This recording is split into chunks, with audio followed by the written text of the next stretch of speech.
Paul from PRF Cards and Collectables. Get me at Twitter at Paul_football. Today we'll be going through how I'm costing my cards, the rationale behind it, why I have varied cards there as well. And we're looking at basically a market setting to do that. Hope you enjoyed the video. You can get me at Paul_football on Twitter. Talk a lot about sport, not just cards collecting there as well. So the first of the cards was a John Wall. Not a numbered card, but certainly a card that is a jersey and a game-worn jersey as well. So looking at comparable sites, eBay, 130 points, quite a few online stores as well.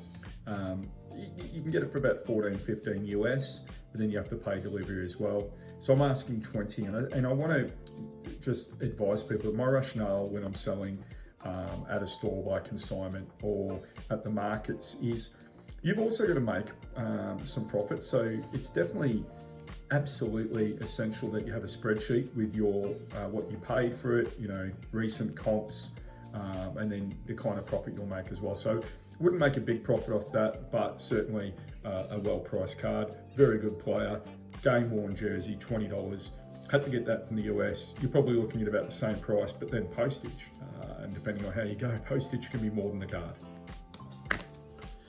Second one here as well, Back to the Future, Carmelo Anthony, one of my favourite players of all time, game-worn Denver Nuggets jersey, did go to the Knicks. These are a little bit harder to get, and so in that regards, pricing it, not numbered once again, but pricing it at what the market will ask, and making, once again, a small amount of profit there. Much higher card, the Panini Excaliburs, gorgeous jerseys in there as well. And as you can see, this one is certainly numbered.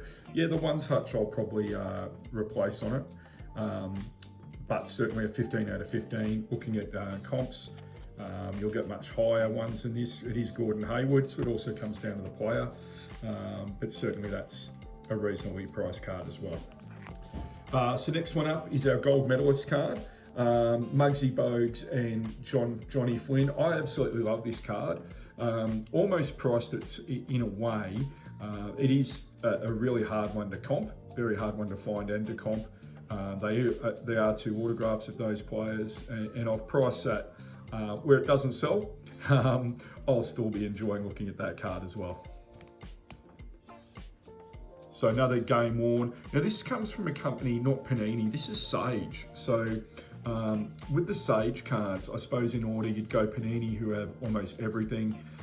You would go Leaf, and then Sage is from creators who actually came from those kind of Panini ranks and so forth as well, and created their own cards. They're more of there's a limited run, but beautiful Johnny Stockton card. I think I've priced that very reasonably there as well. Now, a man who played for many, many years in the comp, I think this card's lovely. It's a 2005 NBA All-Star warm-up jersey patch, Upper Deck, which really miss the Upper Deck cards, and I think that's a really good pickup for someone there as well. So played for many, many years, 16, 17 years at the Heat as well. So a good card there. Rookie Expression, a player going places, Quentin Grimes. I just think that's a lovely pickup. If you were a young collector, it's in a really nice little price range there, and especially if he goes on. So, you know, nice looking card, very nice looking patch. I think that's reasonably priced for someone to pick up. Rajon Rondo, so not a signature card, not a auto or anything like that, but it is a numbered card. It is a beautiful refractor. It's a Spectra range there. Very good player. Was a very, very good player for a number of years. So that card, certainly a good one there. Franz Wagner. The Rise and Shine cards, the reason I've priced this at 20 is they're actually not, even though they're from NBA Hoops, and even though they're a form of Panini, they're actually not, if you have a look, they're not actually player worn jersey patches. So it's nice to have, but it's not necessarily something you can go, yeah, he wore that in a game. Kind of pointless, but a nice player, a nice card. AJ Griffin, I wanted to show you an example of a college jersey. So basically, you can get these Panini threads, and they're basically college players as they're coming through to get into the NBA ranks. So they're great pickups. They're really great pickups, especially if the player goes on to have a good career. Really nice little entry point, lovely card, and a good price on that one for someone to pick up. John Collins, so an example of a card, once again, that the numbering makes the card a bit more valuable. It's a lovely card from a player who's played for many, many years. But what makes a difference on this card, and sometimes you'll pick these kind of cards up in a $2 or $5 box, but to actually, if it wasn't noticed, but they're a good little sale card as well. So something to look out for is numbering on a card. This is similar. One of my favourite players of all time, Michael Vick, could have gone on and been in anything. I won't go into any of the pitbull situations or anything, but the Obsidian cards are just absolutely lovely. Jersey patch there as well. And so that's a Michael Vick. Now, as you'll notice as well, it's numbered to 100. So it makes it a really desired card. Beautiful looking card, game worn patch, and numbered to 100. So they're the kind of cards you want to look out for. If you're a collector of Michael Vick or the Falcons or anything like that, that would be a great pickup for you. So that's some of the cards that I've gone through and priced up. More than likely, these cards will go into my market stall.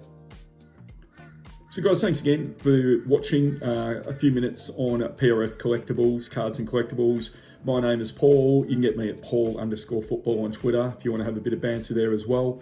And look, certainly the point of today was that pricing, you can look at any comps on any site, but it's also a market.